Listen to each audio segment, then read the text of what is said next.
Hi, I'm Park Howell, and welcome to the Business of Story. Now, I've got a question for you.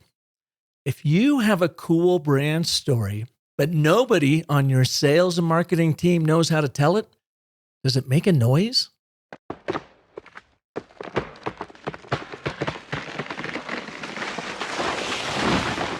I can help. Sales leaders, chief marketing officers, and corporate comms folk are coming to me to help them tell their brand story. They have their value prop dialed in, brand pillars are set, and their sales strategy is in place.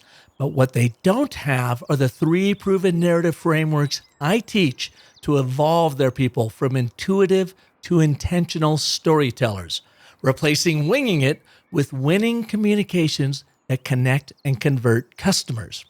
If you need your brand to make more noise to grow your sales, shoot me a note at park@businessofstory.com. I'll help you and your people excel through the stories you tell. On today's show, you'll learn how to tell your stories for impact, especially when the stakes are high, with author of the new book, Story Like You Mean It, and creator of the Peak Storytelling Model, Dr. Dennis Rebelo. You have to use your own narrative to be able to create trust formation and credibility. And you also have to know when and how to dust off the artifacts of their lives and make them feel okay about that in service to them. And if you don't have structure and process and methodologies to get there, it becomes a challenge, right? Even the best coaches be like, you can only make up so much stuff that people will eventually agree to saying about themselves. They have to own that outcome fully. Dennis Rebelo is a professor, speaker, and career coach. He's known for his research-based method for crafting the narrative of who you are, what drives you, and why. 3 especially important points when you find yourself in a high-stakes presentation situation to connect with your audiences authentically and convert them to action. He even works his magic on me during this show. It's a really fun demonstration on his approach. You're also going to learn how to create credibility with your story. We'll explore his 3 story types of hero, collaborative, and virtuous and how you use them. And he gives tips on how to self-narrate with confidence so you can make the impact in the world you seek. So please welcome to the Business of Story, Dr. Dennis Rebelo. Dr. Rebelo, welcome to the show. Yeah, well, thank you, Park. I appreciate the invitation to your show. And you are coming to us from the beautiful, yet small, but beautiful state of Rhode Island. Absolutely. We're in the ocean state, just in the southern part of the state, so near the ocean, part of the ocean state. Absolutely. And has spring sprung there yet? Yes, we're seeing it. We're a little bit more tuned into nature, right? The story of nature as, amid COVID. So, yeah, we're seeing spring a little bit. We're seeing buds, a lot of daffodils, and, Easter has come and gone, and the April showers are bringing some earlier than May flowers. So we're in good shape here. Well, good. I'm up here in northern Arizona now, and we got rid of the snow, and we are starting to see the beautiful yellow flowers popping up around the lake, and it's awesome. I'm enjoying the heat, but I'm really glad to be out of the heat of the desert valley down there where it's 95 degrees, but it's 65 up here. So I'm digging that. Wow. Yeah. Amen to that for sure. Yeah. So give us a little bit of background about your work, especially in the world of storytelling. Absolutely, Park. So, first and foremost, I love complications, right? You can't get more complicated than people at work trying to tell their own story in high stakes, somewhat aligned with brand, right? Because you want to not divorce someone's personal identity from the brand identity, but then we're told often, tell the story, your ABC, fill in the blank of the company story, and then it becomes an external manifestation of the story versus an inside-outside story. So my focus has always been on really cracking that code and to be formulaic in it.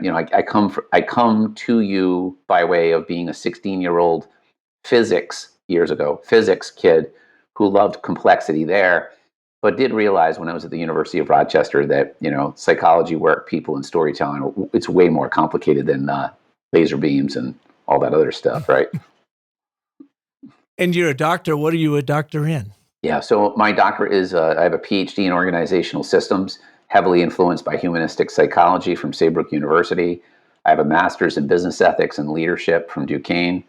I've got a nice cert from the Tuck School at Dartmouth, and my undergraduate was at organizational analysis and behavior from the University of Rochester, which was a degree I had to petition to get because it was no such degree, let's just say nearly 30 years ago, a long time ago in my story.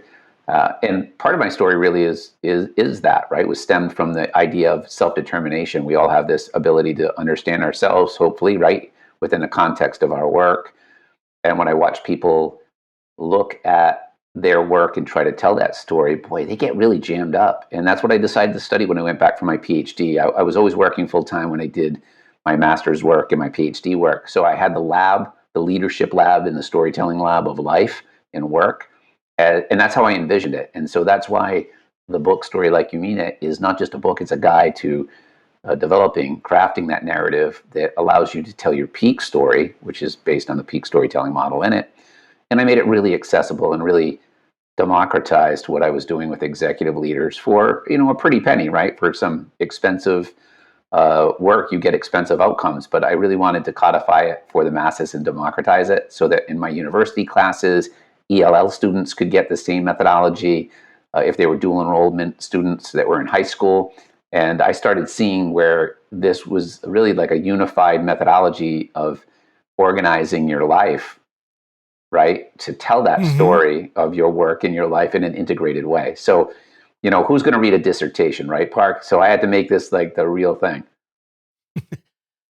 Going back to that term, the organizational systems of which so much of your studying is around, and I always think about story is an organizational system in and of itself. I mean, if you get that your story dialed in, people are buying into it. You are organizing them around your mission and your vision, but it has to be based off of an origin story, a story that has real meaning and truthful impact in the world. So I could see where the whole PhD thing comes in around that.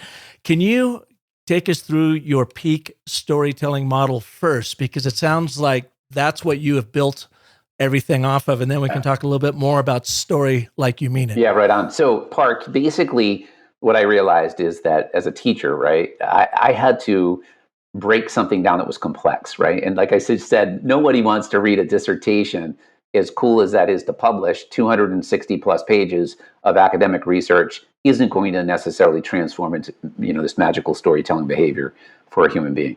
So the peak story model comes from two areas. One, my research, and two, my practice. I have an executive coaching performance practice that works with CEOs, global leaders who are in high stakes scenarios, as well as fintech startup founders where the story really has to matter. So I have these experiences as a practitioner in this academic research and the classroom at Roger Williams University, all happening right around me, right? The classroom at Alex Anani University, a corporate university, right? The Sports Mind Institute, which I founded with two NFL executives at the time, or NFL. One was actually an MLB executive, and then an NFL executive, and then another family enterprise person. So actually, there were four of us. Everything was like a confluence. Everything swirling around. So I started looking at all of these bits and pieces, and I went back to some research I did 7 years before this all, and it was the peak model. So here's the peak model. Everybody who has taken an intro or social psychology class understands that Maslow was the motivation dude, right? He was the guy who said, look, here's the triangle. At the base of the triangle, you have to get food and water to survive. We all know this, right? You wake up thirsty, you don't check the roof, you want to eat and drink. And then you go to shelter. If you satisfy shelter, you can belong in groups at work, at home, even in middle school when you're feeling awkward. And then you can get to self-esteem and then to self-actualization. So he had this hierarchy that he, proposed. The peak storytelling model is influenced by that structure. The difference being that what I have people doing in it is looking at 3 levels of story. And not just that, but looking at these 3 levels of story. At the base, hero story. In the middle, collaborative stories. the top virtuous stories. But also those stories are linked to formative experiences. Those are self-event connections that are so impressionable, Park, that they like stamp on your mind, right? Like maybe it's overcoming an injury, learning a second language, standing up to a bully, adapting because your parents were Navy people and you had to go to different environments. And so what I did was that I codified this model that is presented in the book in a really digestible way. It's the 3-stage storytelling system: hero, collab, and virtuous. I'll define them for you right now, Park. Hero is not right. Okay, hero is not saving another. It is saving oneself, because primarily the food and water level of this, if you were to equate it to Maslow, is you have to be able to survive yourself. So what did you overcome? Did you use adaptability, self-leadership? Did you finally find your voice?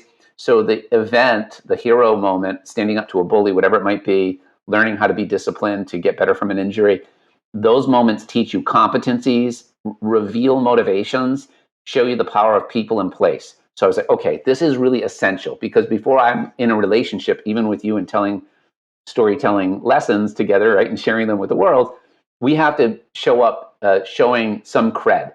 So to ourselves, we have to show that we have cred, and then to others, they will say, well, that person has a degree, or they survived by going through a PhD, or they built a practice. How they did that allows me to want to work with them. So then there are these second stage of stories, collaborative stories. That means working with someone to create something, like we're doing with this podcast, like kids would do in a school project. MBA programs create cohort effects by pairing and sharing people. Some of these experiences aren't necessarily positive on the onset, even when people dissect them after they read the book, but then they realize, wow, like dissecting them, I learned some lessons in where I need to control my communication. The last type of story is the virtuous story. This is when you say, folks, I love this thing that I'm doing. For me, it's teaching. For you, it's really probably, Park, if I'm being a little bit presumptuous, but it's probably gathering people who have this affinity to story and are really attracted to how to demystify it to better their brands and their relationships and their leadership, and doing it in a way that's dialogical, i.e. podcast. We all have these moments, and they might not be fully manufactured, but we can self-author the future ones. So last summary bit I'll do, because professor style all the way, Park, you get the full deal here, is the first type of story everybody experiences is hero. They identify those through the book. They identify 3, overcoming an obstacle, however they do that. Second is collaborative, and that's working with another to create something. It's not passive belonging. And third is virtuous, when you catch sight of something that you love. Hero is always past. Virtuous is probably future or close to future, or just near past. In the middle is now or recent past. And that gives you that narrative arc, because a story and a narrative are different. A narrative is your story over time, where it is a story alone is just a recollection of a moment. So when you put them together, that's the peak story. And you can usher them in very gently. I mean, and it's magical. I just did a session for a biopharma, actually technically a pharmaceutical company, for a global team. They were phenomenal. They engaged. We unpacked story, and I had to do simulation, because a lot of the times what I do, I show them live and they go, whoa, because seeing's believing, right? If I unpack a story and form it on the fly using the model, people go, okay, I want to dig into the model now. So it's a long answer, but like I said, you're going to get the full professor program here. Well, and do you find in your teaching out there that you are so studied on it, as so many of us that have worked on it for this long, that we get the curse of the expert? And quite often when I'm working with B2B companies, I find that I've got to simplify it and get out of my own way. So when I look through your peak storytelling model of hero, collaborative, and virtuous, I think of, all right, so my hero story, really all I'm doing is creating credibility for myself, because I'm demonstrating the highs and lows of what I've been through to become so educated and learned that I can teach you how to do that. So it's the cred. Then the teaching comes in this collaborative. You're co-creating stories with people. And the virtuous story to me sounds a little bit like the Simon Sinek why. why do I do what I do through all of this? And then why do we become the leader in any one of our particular areas of business? So do I have that right again? I'm trying to take the complex and make it as simple as possible. Yeah. So you've got it. The difference, though, is that virtuous is the thing that you love. So remember, it's the moment that you had. So the first time you remember demystifying story for someone trying to convey their brand, it's that bit. It's not your why. Your why is part of all of the bits. A formative experience. So This is important. So I'm technically a phenomenologist in terms of my research methodology. So I study the mind through subjective lived experiences. What this really means is that from a social science standpoint, I unpack moments, right, that are significant in a leader's life, and I do it in a way that gets to the power of place, motivation. To your point, for sure, Park, and it could be several. It could be motivations, the power of place, power of people involved in the scenario, as well as the competencies. Were they using leadership? Were they using receptivity? There are 8 universal competencies that I present in the book. So the book demystifies the complex by giving people language, because and check this out, Park, right? Like, telling a personal story is very different than telling a brand story, right? Because when someone's telling their own narrative, that should add energy to the brand and be connectable to the brand. But it also, it can't be, well, I'm really, and you hear this all the time, right?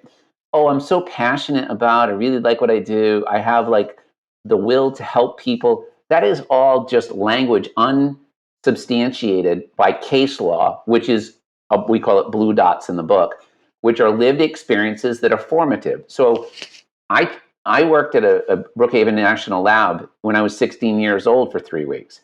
So that's pretty complicated. I raced bicycle motocross, which was very unheard of when I was 12 and 13 years old before the X Games.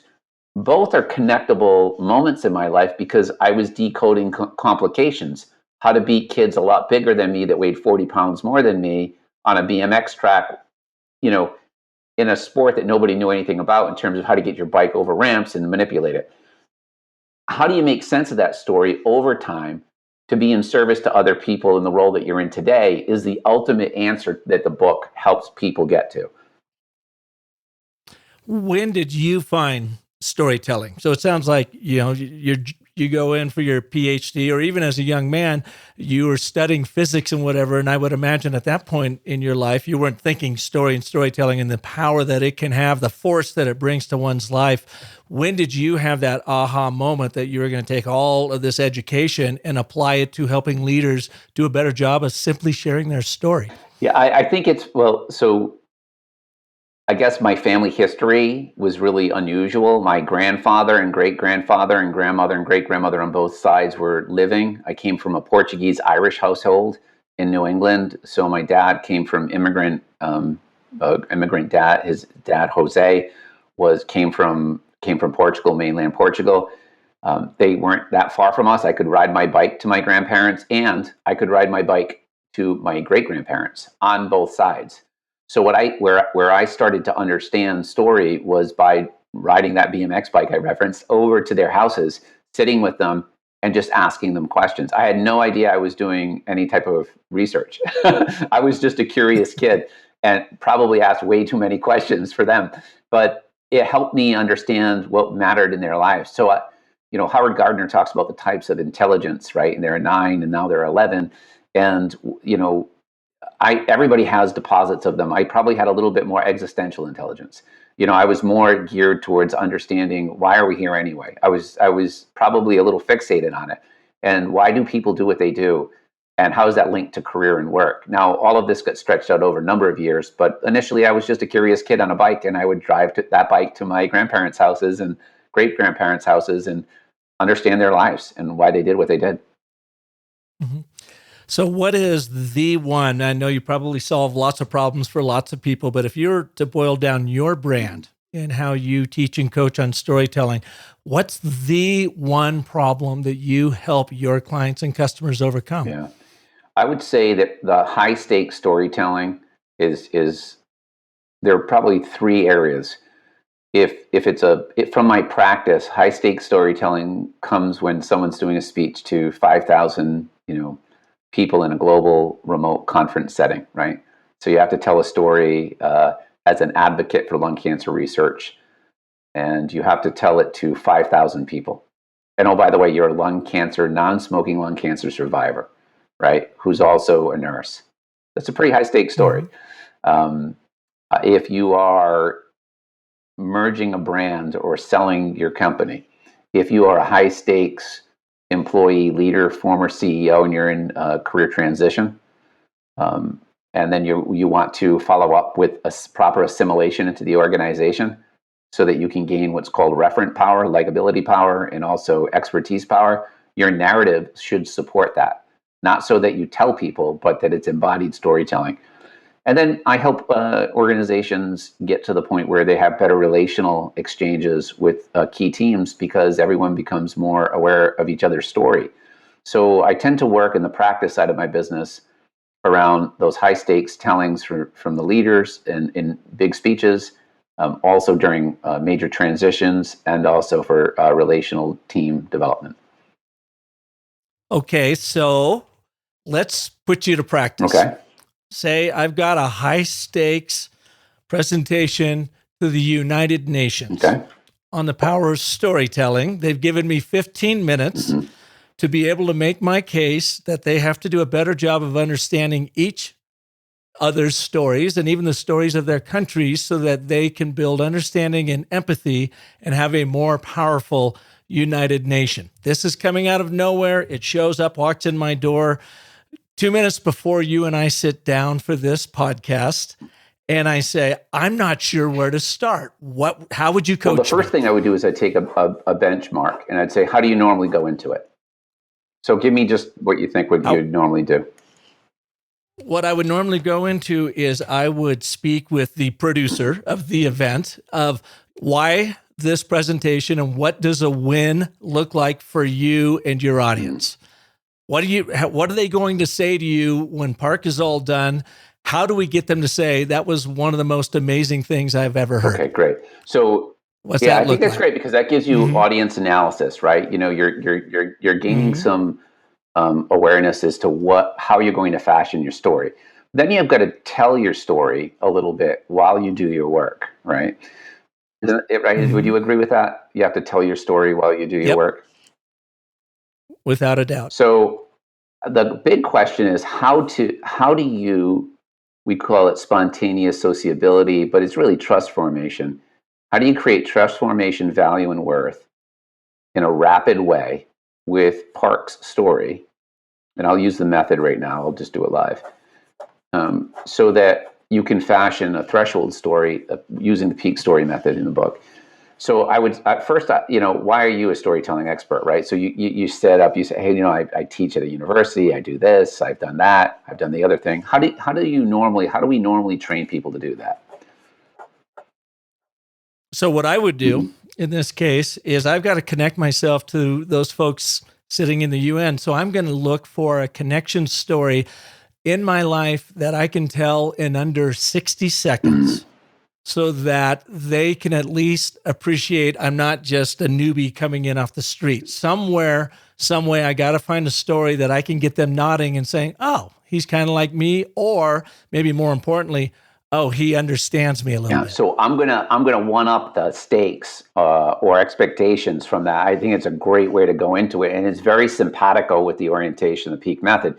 Peak method, though, is going to look at your likelihood of doing the work that you're doing right now at the UN over your entire arc of life.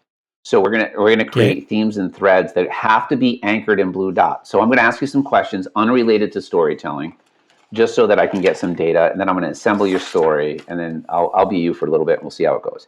So give me a formative experience, deeply impressionable self-event connection. Does not have to be related to storytelling in your life. 0 to 13 preferably, but it could be 15 up to 16 years old.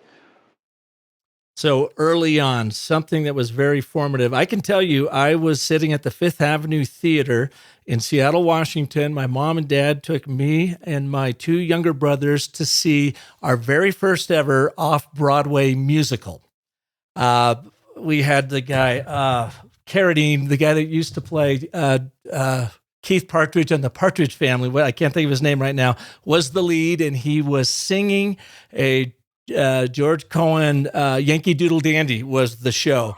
And I sat there. We had very good seats sitting right up front, and I was absolutely blown away by the creativity, the athleticism, the music. And I found myself actually looking in the side wings and watching the producers and the stagehands perform as much as I saw what was happening on stage. And to me, I love that intersection of the business of producing this and then the absolute artistry of pulling it off. And I was mesmerized. I mean, just hearing you, I feel like you're re-mesmerized, That's great. It blew me away. I don't need to ask any more questions. You gave me so much rich detail. I'm going to go to another moment. When did you ever work on something with another person in a more collaborative sense to create something that was really powerful? Paul Herrick, one of my best buddies since the third grade, and I had to do a science project in the 8th grade. And it was all about the formation of volcanoes. And everyone was doing their basic boards and dioramas and whatever. And we said, we need to really make this thing active. So we created models of volcanoes and we had them exploding in the classroom. And we used a Jiffy Pop container and popped popcorn there to demonstrate the creation of a dome volcano. And we had so much fun making our volcano presentation interactive. Of course, we got an A+ on the whole thing. The whole 8th grade crowd went wild, and Paul and I still talk about our famous volcano science exhibition. And I think it's one of my formative years. That's unbelievable. Now, that's such a fun story. I'm getting to know so much about you now. In terms of, this work around story that you do, when did you sort of fall in love? And go to a moment versus zone of life for me, Park. Go to like a moment where you said, you know what, I'm hooked into this. Like, this is really important. And it's a bit vocational now. Can you take me to that place or space? Yeah, it was July 2011. I was at the Gaylord Hotel in Washington, D.C., and I was there with a client I had had for about 15 years, a company called Forever Living Products. We were doing their international sales convention that I help produce every year. And this was the year they asked me to go on stage and train 3,500 of their international salespeople about story. I had been studying it, I'd been applying it, but I'd never spoken about it. I spent 2 hours on that stage. It was translated in 10 languages live from the stage, representing many different countries out there, as well as broadcast live through the interwebs. And I got there and I worked it for 2 hours. I had people coming up. We were sharing their stories. We were doing all this, and I was hooked. When I came off the stage, my client looked at me and said, "We had no idea you could command a stage like that." And I said, honestly, neither did I, but I loved it. And that's when I knew, that's when my whole world shifted from running an ad agency to my profession now of consulting, teaching, coaching, and speaking on the power of story internationally. It's fantastic. And again, another rich moment from your life, right? And so we're informed, and you're exemplifying that. We're informed by our lived experiences. In fact, as I point out in the book, it's beyond a philosophy for storytelling. It's a philosophy for living, that if we become attuned to these moments that are impressionable in our lives, we actually are more able to connect the dots of life, right? With a lot more care. But we still need some methodologies to be able to unpack and understand these moments and then assemble. So whether it's the peak story map in the book, or the story stamp in the book, or the Foursquare in the book, these are all tools that are in the book. Okay, so now I'm going to be you. We're going to meet somewhere, and I'm going to synthesize this narrative that you gave me the raw material of or for. And you're going to say, hey, so you could even be the person from the UN, or it could be the speech at the front end of the UN moment, right? Because I don't know who you are. So let's do that. That's actually more interesting. So I'm just going to do it. You don't have to say much. This will be all the heat on me. And essentially, what I'm going to do is I'm going to fashion a peak story for as you start, because you have a multinational group. You have to tell a story. They're wondering, who are you anyway, right? And you could, and the normal route that we're taught is, tell a story about, maybe it's a connection point, which is very, very fine-tuned way to go. Sometimes we're told, remind them of your credibility, right? You're a professor, you teach at university, so therefore you must be good, right? Only the best in the world teach at universities. I know this. So sometimes the power of that doesn't get transferred fully. So we want to animate it a little bit. And going back in time allows for me to see the arc of your life animated. So hello, everybody. Welcome to the storytelling session, UN style. It's sort of funny or interesting to me because as I come to you here today, I'm realizing that story struck me, and I've been trained at understanding the structure of compelling performances of story. Well, when I was in Seattle as a young man, I was with my family and we were at a play. Cohen was the music that I heard. Keith Partridge was the character, who is an American character that was the actor of choice. But I wasn't just fascinated with the performance on the stage in an arena such as this. I was curious about the production of positive outcomes that gave, I think it was because I was so tuned into the aesthetic, the sound, the sight, the vision, the experience, that I thought that all events that are worthwhile should be producing this sort of stamp on one's mind. But as I rolled forward in life, and maybe even a little bit before that, I was all into production. And so I want to invite you to consider your gathering together like a production of a positive story, a narrative that could become viral, just like my science fair project when I was a child with Paul Herrick, who was my partner in creating a volcanic eruption of a volcano. Stories also can emerge and erupt and be dramatic and be great visuals for us. My invitation to you today is that you consider how my life has become vocational as a translator. Now, I didn't know this was going to happen, but I had 3,500 people at a conference a few years ago, and I was asked to come up on stage to convey a message around growing relationships. And when I finished, the synthesis of that production, which I think was informed by my fifth grade experience in Seattle, by the way, that I was training for my entire life, was eventually translated into 10 languages. So I'm a storyteller, but I'm also a producer of stories.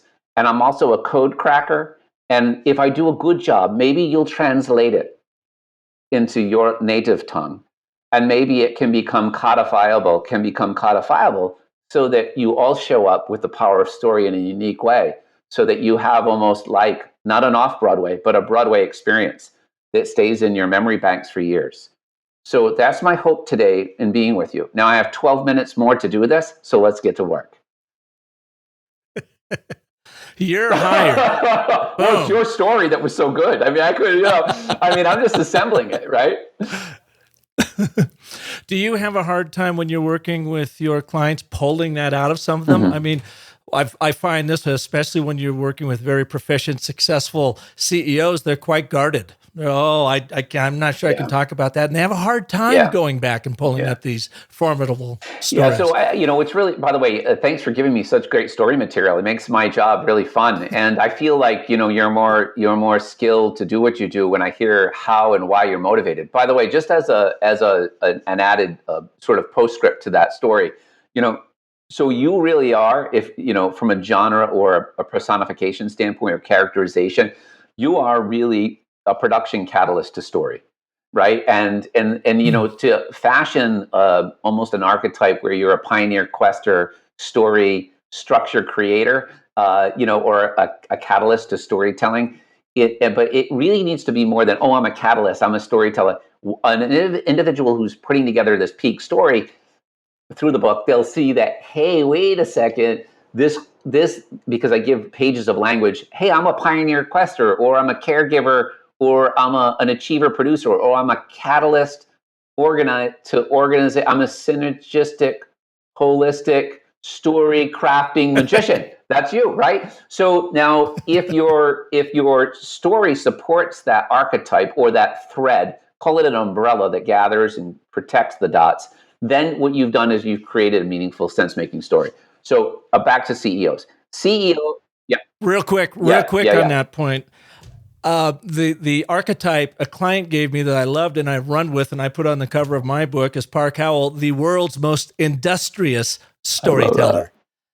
Because I use it to build people, build businesses and whatever, but it also has that production sense to it. It's not just a storyteller, it's industriousness. You have to work at it and put it to work for you. Yeah, I love it. And I think that's right. I think there's an industriousness to it. And I think that, we look at industry as being maybe not so good, but, you're, a bit of a catalyst to good story manufacturing, right? It's that kind of thing. And I feel it in the essence of knowing you.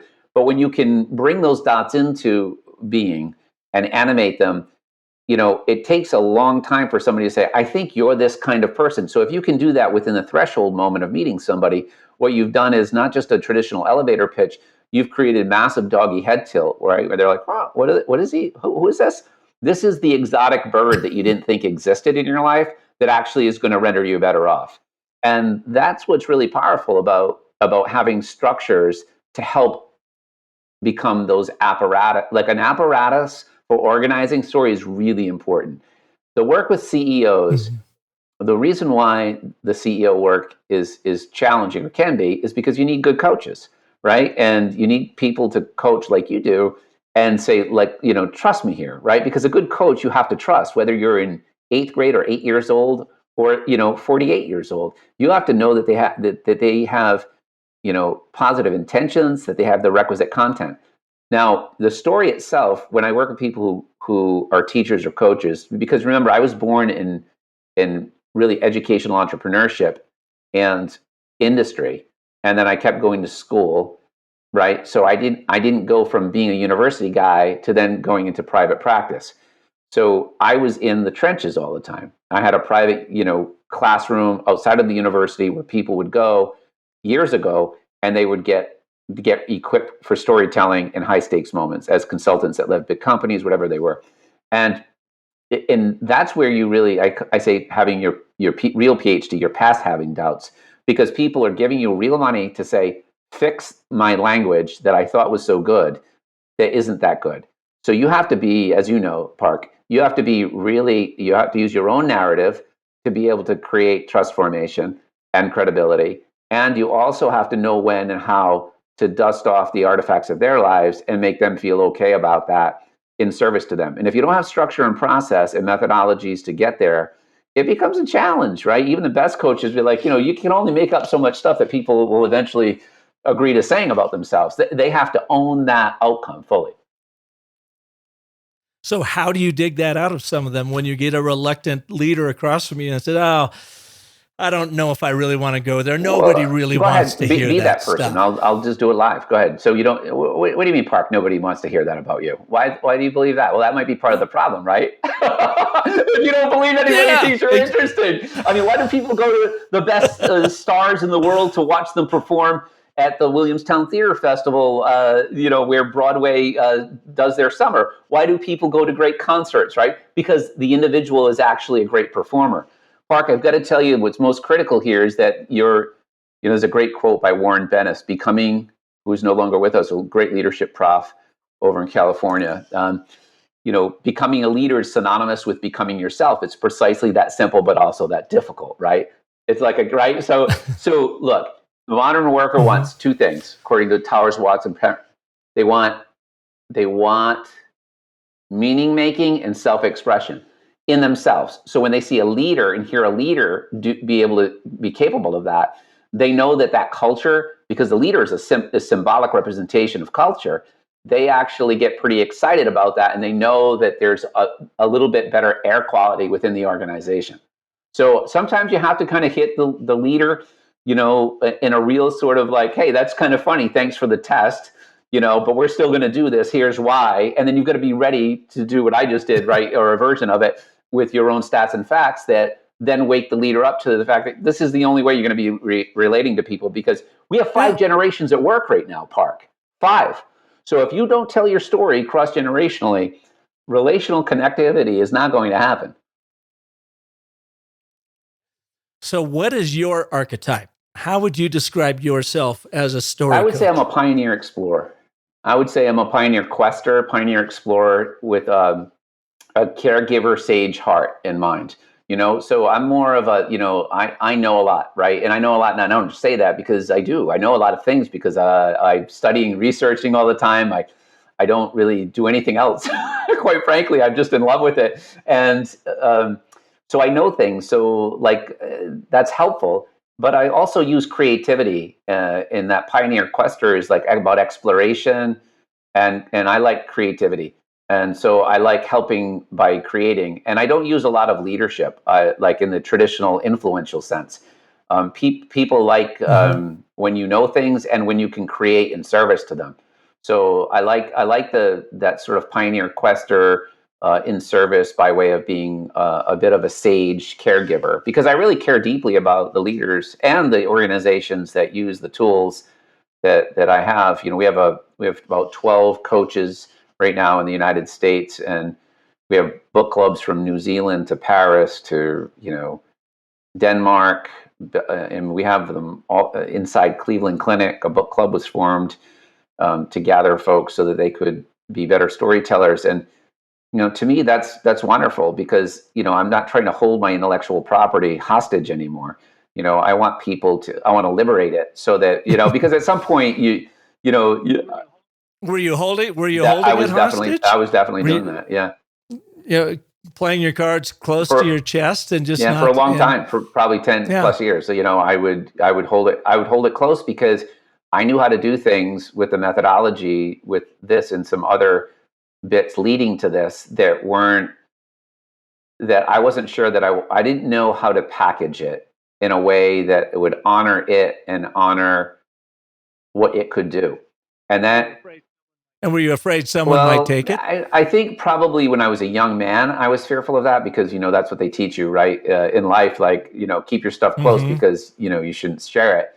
But of course, all of the life sort of that we live informs us more about what is good and right. And I felt like democratizing it was the right thing to do, and layering it Mm-hmm. into coaches' hands who could do the work. My wife Shannon says that let's let your instinct has always been right, Dennis. Let coaches be coaches and teachers be teachers, and get in those teachers. The teachers will be teachers, and the coaches will be coaches all day long if they have the right content to help Mm-hmm. guide the experience with their students or their clients. So just focus on doing that part. You keep your practice with your people and be the catalyst to using good content. And that, along with my own sort of natural inclination to really share, because I love sharing how it can be decoded, like someone's life. I love sharing that. And Yeah. so yeah, I was probably a little bit reluctant at first, and then I had to loosen up a little bit. And then I saw what it was doing to students' lives and executives' lives, and I said, well, people are getting scholarships for $20,000 a year, like this young lady, Hannah Ung, who is now a formidable young woman who is just a tremendous human being who came from Cambodia, who was a female wrestler wrestling men in Rhode Island, and won an amazing scholarship because she told her story. And she had structure, and the structure and the meaning making. The book is called Story Like You Mean It because these moments have meaning. So even though there might be one moment that you think you should manufacture for the episodic telling and that connection attempt, it's really your internal narrative that should be buoying you up all the time. And then your energy is just about fashioning it into different contexts. So you're just feeding it in. And that's what Hannah learned to do because she used the methodology. Her voice became more calm. Her breathing was more relaxed. And, this was a very confident woman who was a formidable wrestler. So but Mm-hmm. she convinced herself first as an interpretive process that this was her pathway. She ended up going to Northeastern, and actually she told me the other day she went to 4 countries because she had that extra money that she earned from the Rhode Island Foundation scholarship. So it was really quite good. It's a good story. Yeah. What will listeners get from your book, Story Like They'll a get a Miracle? methodology, right? They'll get a way to structure their story. They'll get exercises at the end of each chapter. If you work the book will work you toward an outcome that you'll be proud of. I love to tell people, take your phone, record your tell me about yourself story, because inevitably you have to answer that question, right? Whether it's formal and it's voiced or implied. If you're going to an interview, if you're going to a meeting and you're with new people, or it's a renewed kind of thing where you're renewing relationships, people are always wondering, so what's been going on with you? So if you can't answer the question, tell me about yourself, that's a problem. But we usually do it in a boilerplate way. So, do your regular thing, be bad, it's okay. And record yourself on your own cell phone or your digital device. Then go through the book, build your story, learn to tell your story through the book. And then once you develop the peak story, record yourself at the end. Play the story at the beginning to some friends and say, give me 3 words to explain, to 5 adjectives, descriptors to explain how I sound here. And then say, okay, give me 5 words now that you heard my peak story here. What do you think? And inevitably, it's transformational.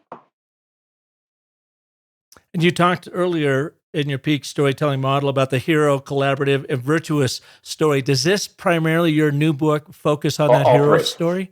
Yeah, all 3. So All the 3. outcome Okay. is that somebody who goes through the book will find 9 stories, 9 moments. They'll unpack 9 stories from their life: 3 hero, 3 collaborative, and 3, hey, I love this thing, which is virtuous. And when they do that, they'll then be able to go through a little tool in the book called the story sorting tool. And the 4 square is really the same thing, but it allows you to organize your story, and then you go through the storytelling worksheet, boom, boom, and you can pick 1 per level at the end, and that equals your peak story, and voila, you have a 3-stage story. And that's really meant for whenever you are in a high stakes situation, to help you really pull that presentation together. But once you've got that down, you, of course, can use these techniques and skills in any kind Yeah, of absolutely. In storytelling fact, Park, that's a situation. great point. What I tend to do is tell people to use it in low stakes first so that you get comfortable, right? It's like doing reps in the, Yeah. for pro football folks who I've worked with, transitioning to lead nonprofits, so, go easy and just try that story out, right? You don't have to tell anybody, hey, here, I'm storytelling. Yeah. Just story is a verb. And then go to moderate stakes. And then that way, when you go to when it really matters, you've done the reps, right? Yeah. About 3 years ago, I did a TEDx on this very subject, and it was about stop looking for your story and start finding your scenes. In those moments that have informed who you are today, knit those scenes together and your story will find you. I would love for you to watch that and give me your critique, because it's kind of playing in your area, but I certainly don't have the educational background you have in what you're I'll doing. say, just at first listen, just to hear you define it, you have a narrative identity way about you, which is really important. Because remember, people like to hear the story have consistency over time. We don't drive down a road and go from bluestone, gravel, 3/8 stone, pebble to dirt to like NASCAR level pavement, right? That would be weird. We don't look at a vine going up an oak tree and see the leaves look totally different and color differently in fall. That would be weird. So people don't mind shifts, but you don't. In fact, you don't watch your favorite Netflix or Prime show and have a character appear with one persona and then a completely different persona. You would actually fail to accept that characterization of the individual and consider it like a show that can't be followed. So what we want to see is the spiraling up of the persona over time with familiar ingredients, right, or competencies and motivations. But then eventually that fabric of the story sort of highlights a particular placement in life at that peak moment when the person discovers it. Hence the phrase peak, from really the top of the diagram, where you spend less time because you don't know it out of the gate. My last question for you, a little subject area. As we've been going through this and you had pegged me a little bit as the story producer, it caught up in my mind that I have always professed that when in a business scenario, you're giving a speech, you're giving a presentation, it's a PowerPoint or whatever, that I encourage people to think about it as performance art. You're not just there to spew out logic and reason. You're there to captivate your audience. And you can't do that through typical business B2B speak, that there has to be performance art. So people always comment on my decks. Everything I've been doing is virtually lately, and how designed my decks are and the highs and lows of when I introduce video and whatever. And some people will even push back and say, geez, you put a lot into this, almost like you don't really need to take it that far, Park. But I believe if you are going to educate, motivate, and get people to see the world from your eyes, you have to entertain to educate them. And I think there's a performance art.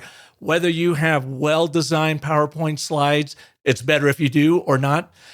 Whether you have, it's just you up there speaking and you are at the podium and you are not running around the stage, there still has to be a performance art in the words you choose, the stories you tell, and take your audience, on that narrative arc like we were talking about. So I'll agree with you out of the gate on this one. Yeah, like there is a performance element to it, right? So just like you're building your PowerPoint, folks have to build their narrative, right? And so if this is the story, this is the language, these are the tools to frame and make. So you put a lot of time into this development before you go to perform.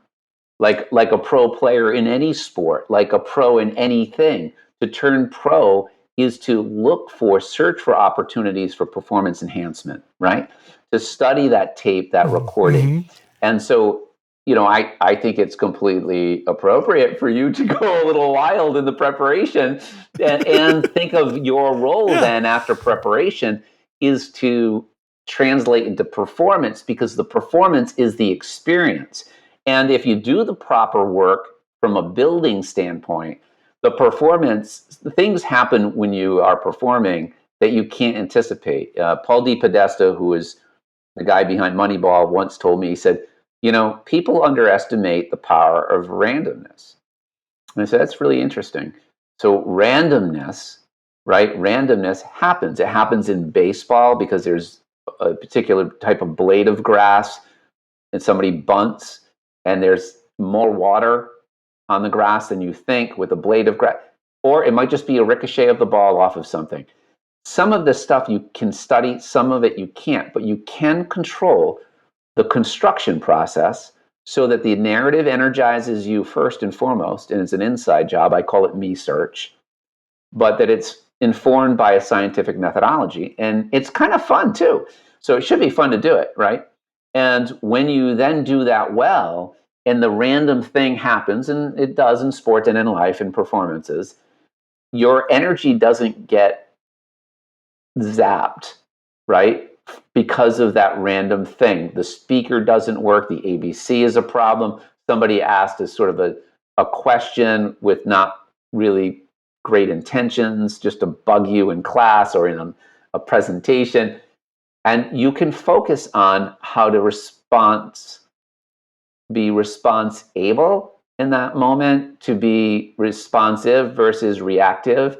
And you can tune yourself to be adaptable as a human being if you already know that there are other ways to get around. There's no anxiety, because anxiety, as my friend Chip Conley will say, is just what you don't know times what you can't control. And if I know my story and I can control my outcome, there's very little to worry about when something odd or random happens. So the other reason why it's important, I think, to think of it as a performance is that things will happen when you perform, but up to the performance, you need a methodology to organize your life. Yeah, without a doubt.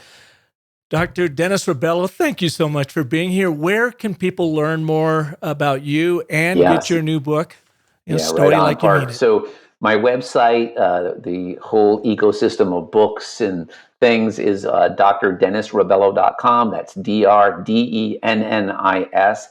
Rebelo is Rebel, REBE, 1LO, Rebel.com, drdennisrebelo.com. Awesome. And I got to mention, when you were talking about the vine growing up the oak tree, and you've got to have that expectation, I love the fact you were looking out your window And I was curious if you were looking at an oak tree with a vine climbing up. Actually, I was recollecting. There are several trees where I live, and there are two oak trees, and the one that I was gazing toward is the one that I actually in a filming a video capture. I was pointing to that very vine, but it's not really there right now, so I couldn't see it. But I was. Well, I was picturing it through your eyes as you were looking off stage right. But yeah, thanks for being here, man. Yeah, I really appreciate you taking the time. It was a wonderful session with you, and appreciate all the work you're doing around story and really helping people reclaim the power of story, which is an innate human tendency that we don't have to teach a 4 or 3-year-old, but for some reason as adults, we lose that storytelling muscle. So thanks for helping everybody exercise it again, Park. Yeah. Appreciate your work. Well, I thank you for that. And you make a very strong point there. We are all innate storytellers. In your world, in my world, it's about becoming an intentional storyteller, using the frameworks from your book and your background. I call it in my world the applied science, which is the algorithm or the frameworks of story.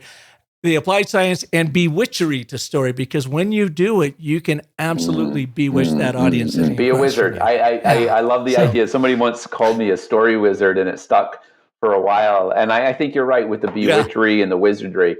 And that's just the magic of it. That it seems magical, but it really is just being able to be reflective and have a process so that you can honor first the magic of your dynamic narrative. Then it all comes together, but you have to study the structure and you have to do the work for the work to work for you. You have to understand the magic if you're going to cast the spell. Bingo. Hey, thank you all for being here. What a great conversation today. If you liked what you heard, share it with your world. Get his book. I'm going to start reading it now. I haven't had a chance to read it before this. I went all Larry King on him. I found out after his passing that he never prepared for an interview. I was shut down today with major computer problems, but Dennis was so kind in saying, let's just go for it. And I just think it was a fabulous, organic conversation. If I can be of service to you, come on over to businessofstory.com. I'll help you craft and tell compelling stories that sell. Join us next Monday when we'll have another story artist like Dr. Dennis Rebelo right here for you. And until then, remember that the most potent story you'll ever tell is the story you tell yourself. So make it a great one. Thanks so much for listening.